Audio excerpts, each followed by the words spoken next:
Russia hits back at EU sanctions over Ukraine. The Kremlin blacklists dozens of European leaders and politicians. The EU says the measures are unjustified and arbitrary. Grandstanding in public relations or a serious deterioration in already strained relations. This is Inside Story.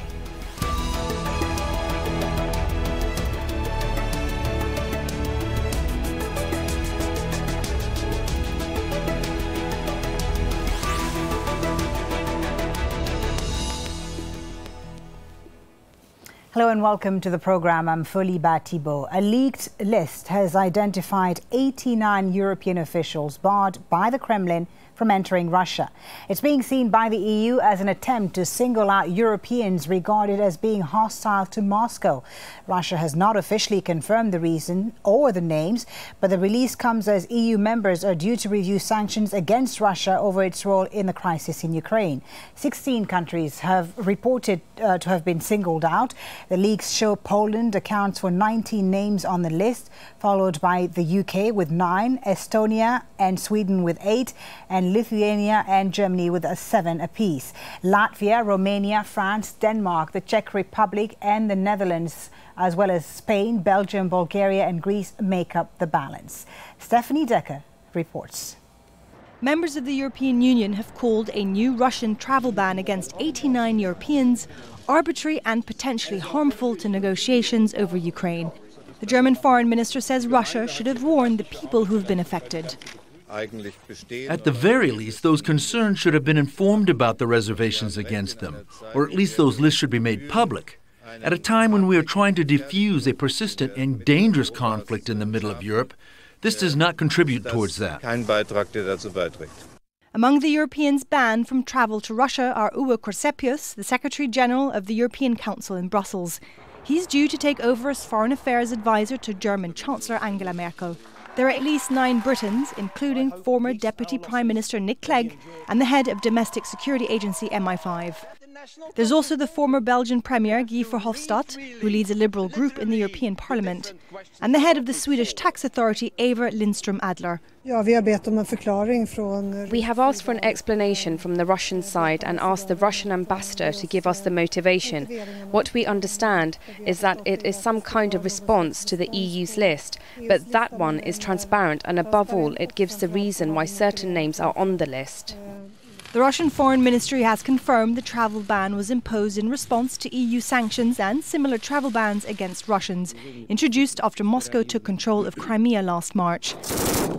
Since then, at least 6,200 people have died in eastern Ukraine, where pro-Russian separatists and government forces are fighting for control. Stephanie Decker, Al Jazeera.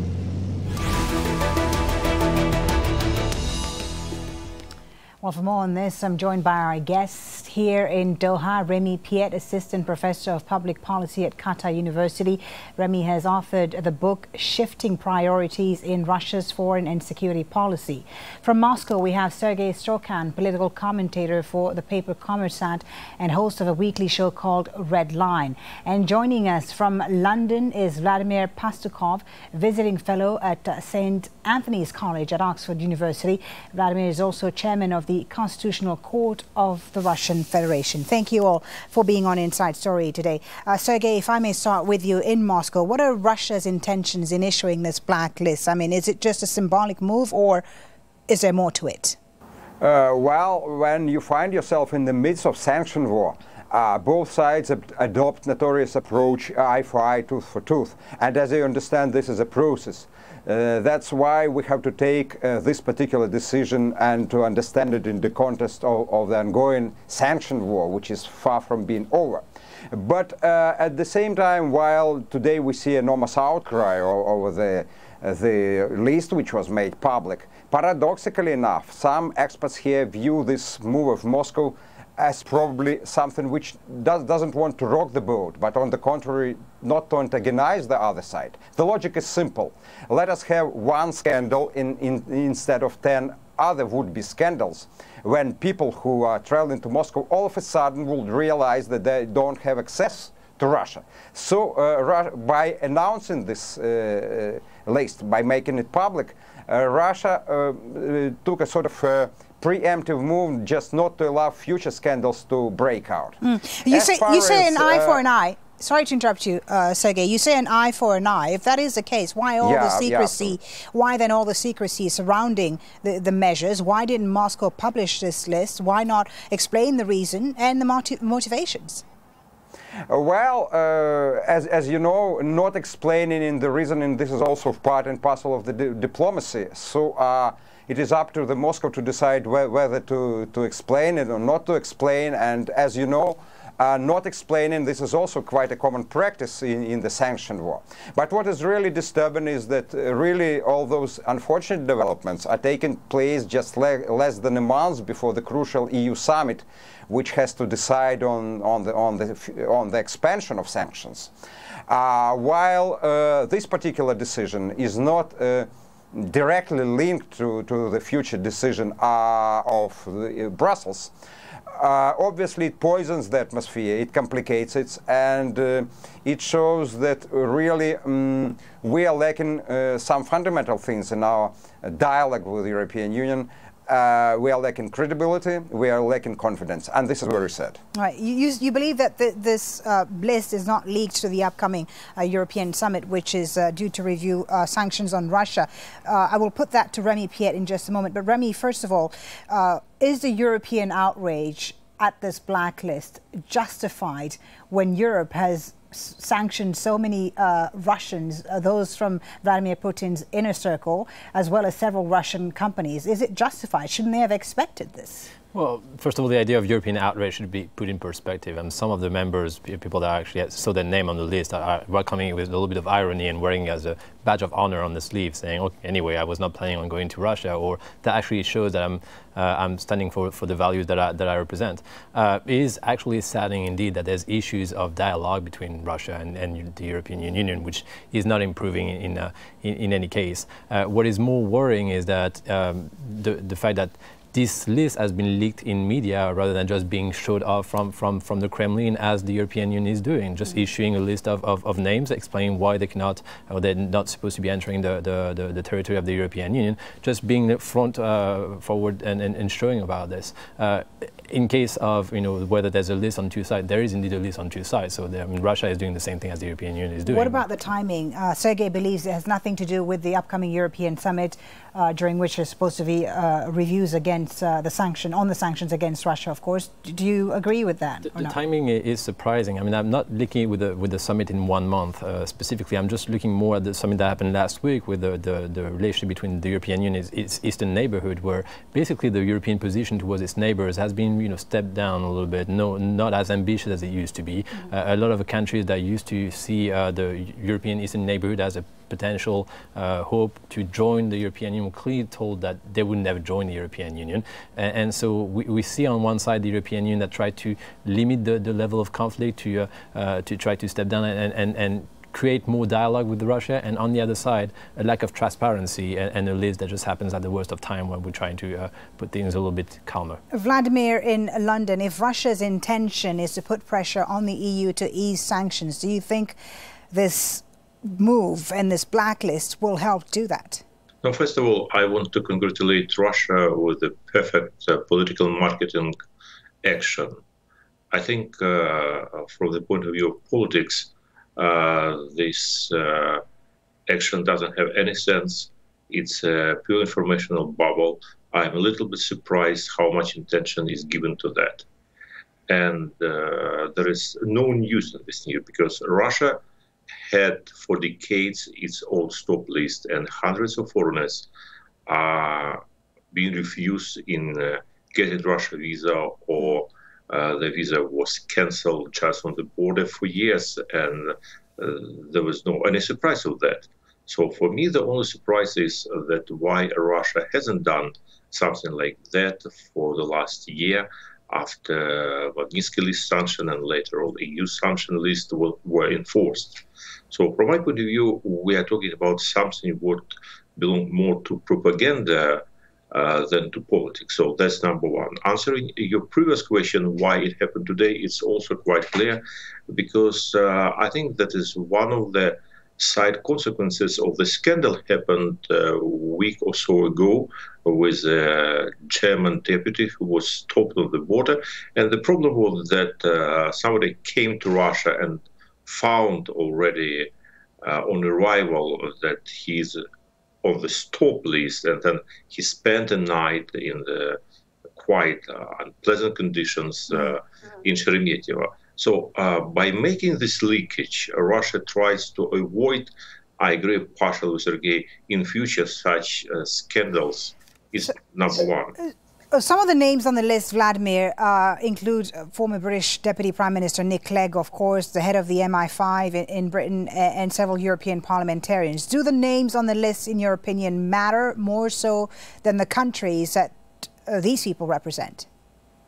There are two reasons why Russia includes people to the list. One is country tries to keep facey after EU and the US sanctions, and they want to show that they are still a sovereign country which can outrage, and as it's something like nuclear trials of the North Korea.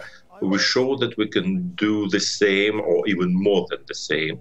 So, of course, you can put any name to the list. I hope Pope will not be included soon. But the problem is that it's not sufficient. The list is sufficient if you put somebody who's really suffer from this measure, and really if he suffer more than you. So that's number one. And secondly, there's of course the leverage for future negotiations. It can be looked from this angle, because if you have a list and I have a list, so the best solution for both sides is just cancel both lists. Okay. So look at this point of view. Let me bring in Sergey in Moscow now.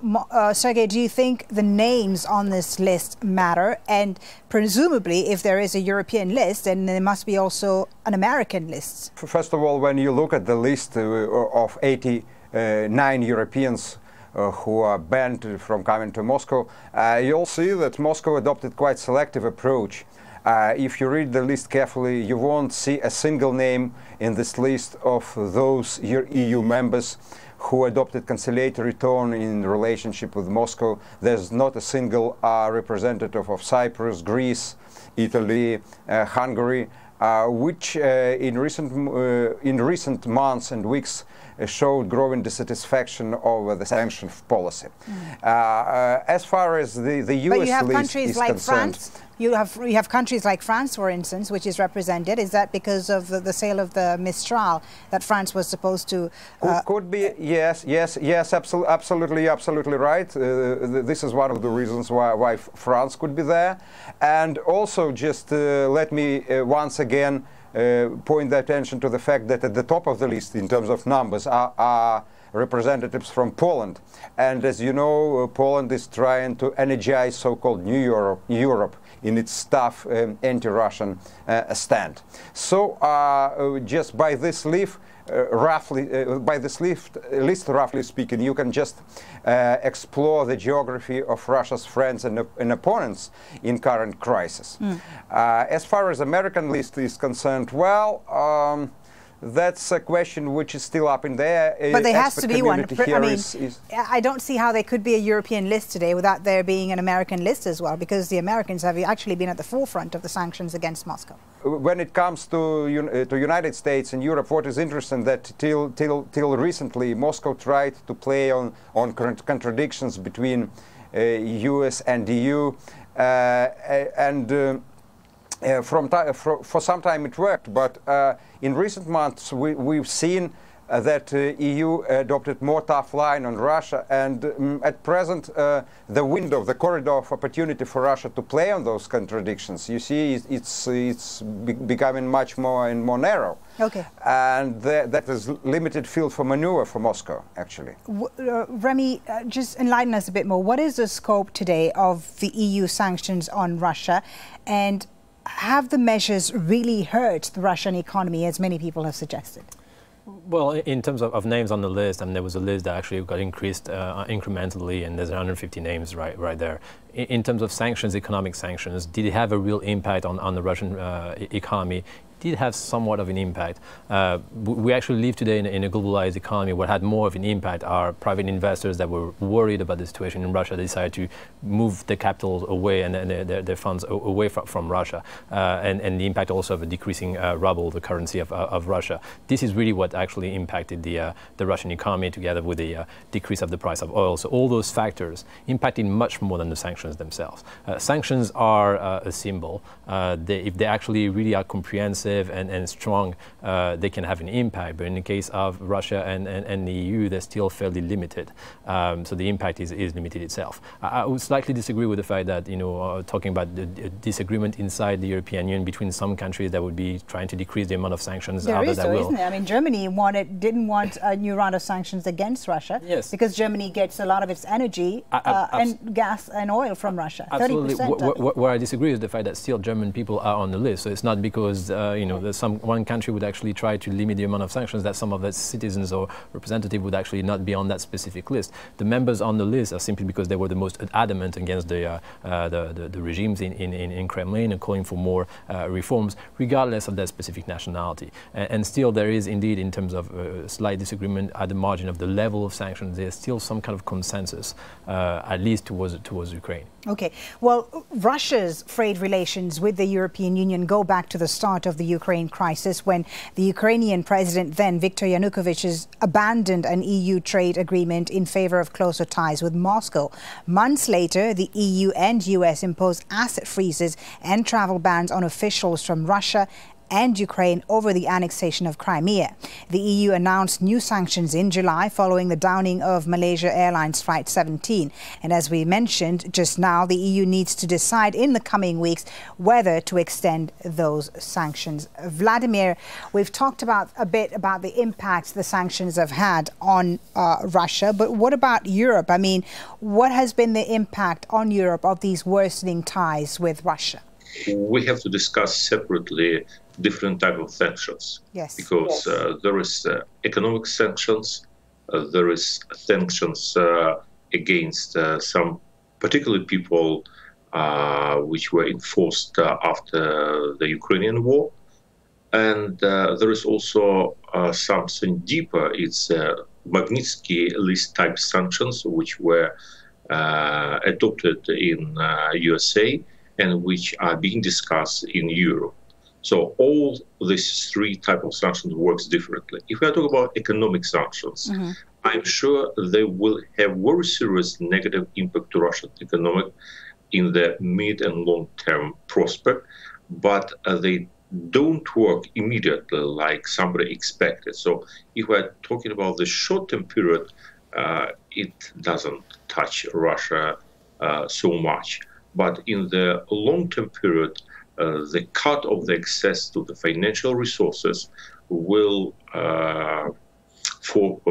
initiate a very serious negative process in Russia and force Russia to look for resources on the east, I think, and it will strengthening Russian ties to China and make Russia very dependent from China resources.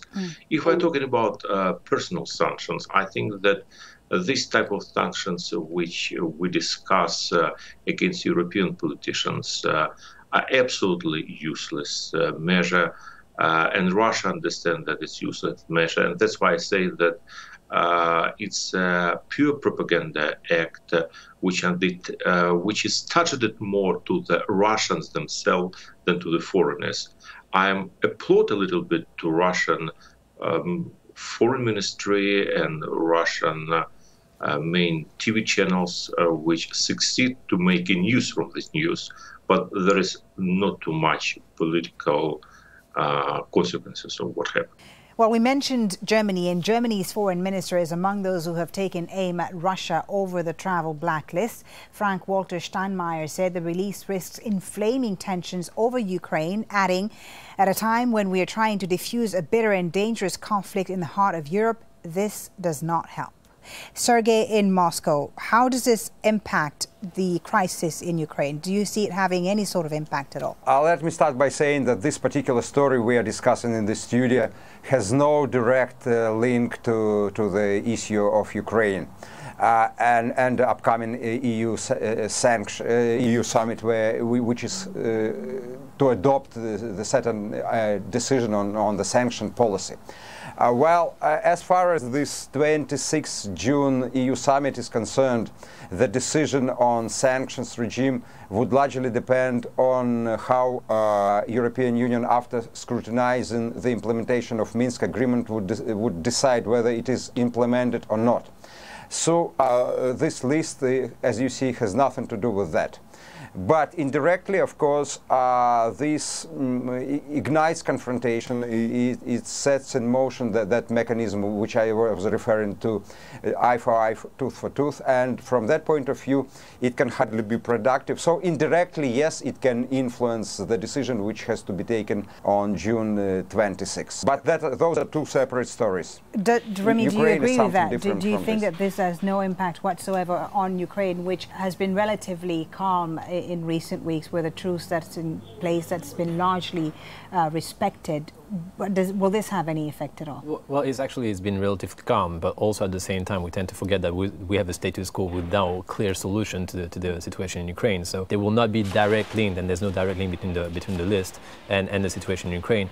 However, that might actually shed light on the fact that we're seeing, yes, some kind of a level of implementation of the agreement of Minsk, but we don't see an end at the end, light at the end of the tunnel. Because when the Ukrainian President Petro Poroshenko recently said that the war would only end when Ukraine recaptured Crimea, which was annexed, of course, by Russia in March 2014. I mean, you can't help but have a link between the events in Ukraine and the tensions with Europe right now. Is that something far-fetched for him? I mean, that to believe that Ukraine could recapture Crimea? Oh, the position from Ukraine, from the Kiev authorities, that Crimea is Ukrainian, and there's no way to budge from this. And the position from Russia is diametrically opposed. So that's what I was saying to the fact that we haven't moved forward in any kind of multilateral negotiation or bilateral negotiation about key issues of the Ukrainian conflict. Right now, we actually put a band-aid with the Minsk agreement and a ceasefire. But in terms of structural solutions or joint agreements on how to move away from a frozen conflict in Ukraine, we haven't made much progress.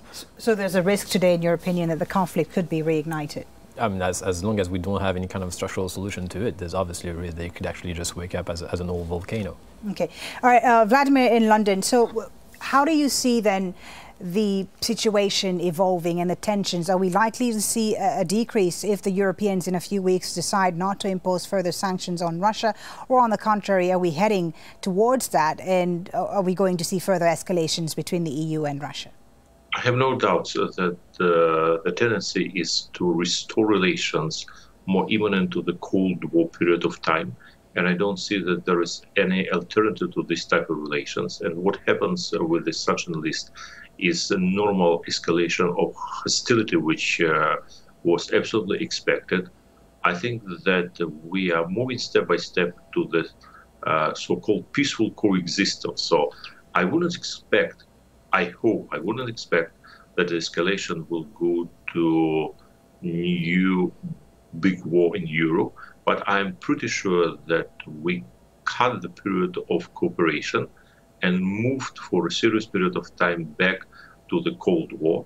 And what happens with all these lists is just restoring Cold War templates. What about the fact that the EU has been seeking closer ties with some former Soviet republics like Moldova, Ukraine, Georgia? Could that have an impact on how the relationship with Russia evolves? Yes, it definitely will have an impact, because that's the biggest worry of Russia, a much bigger worry than any sanction list, because, of course, Russia understands that that is an attempt of building another political firewall, very similar to what happened in Europe 50 or 70 years ago.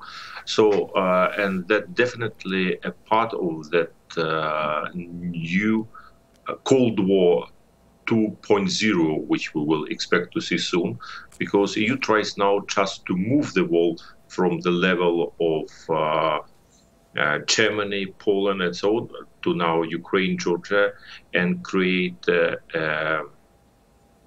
satellite countries which can block Russian empire expansion. Okay. inspection. We're going to leave it there. Thank you so much. We're going to leave it there. I'm sure there's plenty more we'll be talking about in the next few weeks as far as EU-Russia relations are concerned. Thank you so much, Sergey Strokan in Moscow, Remi Piet here in Doha, and Vladimir Pastukhov in London. And thank you as well for watching. As always, we would like to hear your thoughts. You can contact us on our program page at aljazeera.com. You can also post your comments at facebook.com/AJ Inside Story or tweet us at AJ Inside Story. From me, Folly Bah Thibault, and the whole team, thanks for watching. Bye for now.